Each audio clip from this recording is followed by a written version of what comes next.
ಹಾವೇರಿಯಲ್ಲಿ ಟಿವಿ5 ವರದಿಯ big impact ಆಗಿದೆ. ಶಿರಬಡಗಿ ಗ್ರಾಮದ ಕಲುಷಿತ ನೀರು ಪೂರೈಕೆಗೆ ಬ್ರೇಕ್ ಬಿದ್ದಿದೆ. ಟಿವಿ5 ವರದಿ ಬಳಿಕ ಎಚ್ಚೆತ್ತ ಹಾವೇರಿ ಜಿಲ್ಲಾಡಳಿತ ಗ್ರಾಮಕ್ಕೆ ಡಿಸಿ ವಿಜಯ ಮಹಾಂತೇಶ ದಾನಮ್ಮನವರ್ ಭೇಟಿಯನ್ನು ಕೊಟ್ಟಿದ್ದಾರೆ. ಮಳೆಯಬ್ಬರ ಮಧ್ಯೆಯೂ ತಾಂಡಾಕ್ಕೆ ಅಧಿಕಾರಿಗಳು ಭೇಟಿಯನ್ನು ಕೊಟ್ಟಿದ್ದಾರೆ. ಸುದ್ದಿ ಪ್ರಸಾರವಾದ 5 ಗಂಟೆಯಲ್ಲಿ ಅಧಿಕಾರಿಗಳು ದೌಡಾಯಿಸಿದ್ದಾರೆ. ಗ್ರಾಮದ ನೀರಿನ ಸಮಸ್ಯೆ ಕುರಿತು ಸ್ಥಳೀಯರಿಂದ ಮಾಹಿತಿಯನ್ನ ಸಂಗ್ರಹ ಮಾಡಿಕೊಂಡಿದ್ದಾರೆ. ಶಿರಬಡಗಿ ಗ್ರಾಮಸ್ಥರಿಂದ ಜಿಲ್ಲಾಧಿಕಾರಿಗೆ ದೂರುಗಳ ಸುರಿಮಳೆ ಬರ್ತಾ ಇತ್ತು. ಕಲುಷಿತ ನೀರಿನ ಪೂರೈಕೆ ಕಂಡು ಜಿಲ್ಲಾಧಿಕಾರಿ ಅಸಮಾಧಾನಗೊಂಡಿದ್ದಾರೆ. ಗ್ರಾಮಸ್ಥರ ಎದುರೇ ಅಧಿಕಾರಿಗಳು ಮತ್ತು ಪಿಡಿಒಗೆ ಡಿಸಿ ತರಾಟೆಯನ್ನು ತೆಗೆದುಕೊಂಡಿದ್ದಾರೆ. ಜಿಎಸ್ಎಲ್ಆರ್ ಟ್ಯಾಂಕ್ ಸಂಪೂರ್ಣ ಸ್ಥಗಿತಗೊಳಿಸುವಂತೆ ಸೂಚನೆಯನ್ನು ಕೊಟ್ಟಿದ್ದಾರೆ. 24 ಗಂಟೆ ಒಳಗೆ ಶುದ್ಧ ಕುಡಿಯುವ ನೀರಿನ ಘಟಕ ಆರಂಭಕ್ಕೆ ಸೂಚನೆಯನ್ನು ಕೊಟ್ಟಿದ್ದಾರೆ. ಕಲುಷಿತ ನೀರಿನ ಪೂರೈಕೆ ತಕ್ಷಣ ನಿಲ್ಲಿಸಲು ಡಿಸಿ ಕಟ್ಟುನಿಟ್ಟಿನ ಆದೇಶವನ್ನು ಹೊರಡಿಸಿದ್ದಾರೆ. ಗ್ರಾಮದ ಮೆಂಬರ್ 3 ದಿನ ನಾನು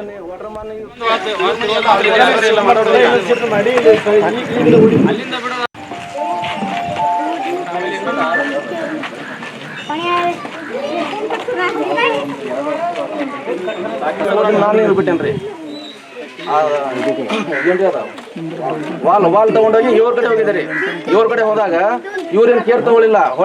ನಾನು ಗ್ರಾಮದ ಮೆಂಬರ್ 3 ದಿನ ನಾನು ವಾಟರ್ ಮ್ಯಾನ್ ಇವ್ರು ಮಾತು ಕೇಳಿಲ್ಲ. 3 ದಿನ ನಾನು ನೀರು ಬಿಟ್ಟೇನ್ರಿ. ವಾಲ್ ತಗೊಂಡೋಗಿ ಇವ್ರ ಕಡೆ ಹೋಗಿದ್ದಾರೆ.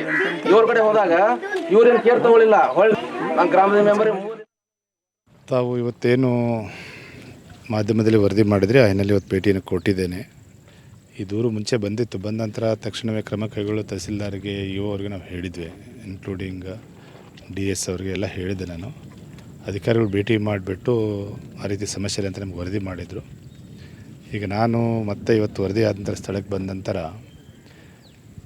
ಊರವ್ರು ಹೇಳೋ ಪ್ರಕಾರ ಹೋದರೆ ಇದರಲ್ಲಿ ಅಧಿಕಾರಿಗಳ ತಪ್ಪು ಮೇಲ್ನೋಟಕ್ಕೆ ಕಂಡು ಬರ್ತಾ ಇದೆ. ಬಟ್ ಏನೇ ಇದ್ದರೂ ಸಹ ಸಮಸ್ಯೆಯನ್ನು ಬಗೆಹರಿಸಲಿಕ್ಕೆ ಆಗಲಿ ನಾವು ಕ್ರಮವನ್ನು ಕೈಗೊಂಡಿದ್ದೇವೆ. ಏನವ್ರೇನು ಹೇಳ್ತಾರೆ, ಡಿಫಂಕ್ಟ್ ಇರುವಂಥ GLSR ನೀರು ಕೊಡ್ತಾ ಇದ್ದಾರೆ ಅಂತ, ಅದರ ಕನೆಕ್ಷನ್ ನಾವು ಈಗಾಗಲೇ ತಪ್ಪಿಸಿದ್ದೇವೆ. ತಾವೇ ನೋಡ್ತಾ ಇದ್ರಿ, ಹೊಸ OST ಇದೆ. OST ಮುಖ್ಯ ನೀರು ಗ್ರಾಮದಲ್ಲಿ ಸರಬರಾಜು ಆಗ್ತದೆ. ಆ ಕ್ರಮವನ್ನು ಈಗಾಗಲೇ ಕೈಗೊಂಡಿದ್ದಾರೆ. ಅಲ್ರಿ, ನೀವು TV ಚಾನಲ್ ಬಂದಿದ್ದಕ್ಕೆ ನಮ್ಮ DC ಸಾಹೇಬ್ರು ಬಂದಾರ್ರಿ. ನೀವು ಬರ್ಲಿಕ್ಕೆ ನಾನು DC ಸಾಹೇಬ್ ಇಲ್ಲಿ ಮಟ್ಟ ಬರೋಕ್ಕೆ ಸಾಧ್ಯನೇ ಇರಲಿಲ್ಲ. ನಾವು ಕೇಸ್ ಭಾಳ ಸಲ ಕೊಟ್ಟೇವಿ, ಭಾಳ ಸಲ ನಾವು AW ಕರ್ಸೀವಿ, ತಹಸೀಲ್ದಾರ್ ಕರ್ಸೀವಿ ರೀ. ಬಟ್ ಇಲ್ಲಿ ಮಟ್ಟ ಬಂದಿಲ್ಲ ರೀ. DC ಸಾಹೇಬ್ರು ಬಂದಾಗ ಎಲ್ಲರೂ ಬಂದಾರ್ರಿ. ನೀರೇನು ಭಾಳ ಕೊರತೆ ಅಂತೂ ಜಗ್ಗೆ ಐತ್ರಿ. ಆದ್ರೂ ಇವತ್ತು ಮಾಡಿದ್ದೀವಿ, ನಾಳೆ ಮಾಡಿದ್ವಿ. ಇವತ್ತು ಭಾಳ ಆಸಕ್ತಿ ಕೊಟ್ಟು ಹೋಗ್ಯಾರ. DC ಸಾಹೇಬ್ರು ಮಾಡ್ತೇವೆ ಅಂತ ಹೇಳಿರಿ.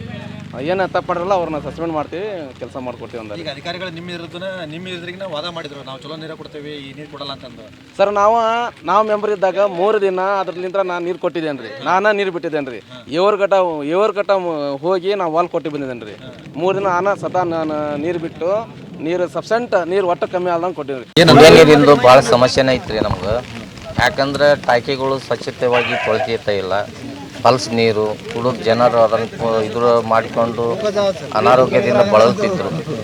ಮಾಧ್ಯಮ ವರ್ಗದವರು ತಾವೆಲ್ಲರೂ ಬಂದು ರಿಪೋರ್ಟ್ ತೊಗೊಂಡಿದ್ದು ಭಾಳ ಚೆನ್ನಾಗಿ ಆಯಿತು. ನಮ್ಮ DC ಸಾಹೇಬರು ಎಷ್ಟೆಲ್ಲ ಡೊಮಿನೇಷನ್ ಮಾಡಿ ಅದನ್ನು ಮತ್ತು ಬೇರೆ ಇದಕ್ಕೆ ಓಟೆಕೆಗೆ ಚಲೋ ನೀರು ಕೊಡ್ತೇವೆ ಅಂತ ಹೇಳಿದ್ದಕ್ಕೆ ನಮ್ಗೆ ಭಾಳ ಖುಷಿಯಾಗಿತ್ತು. ನಾವು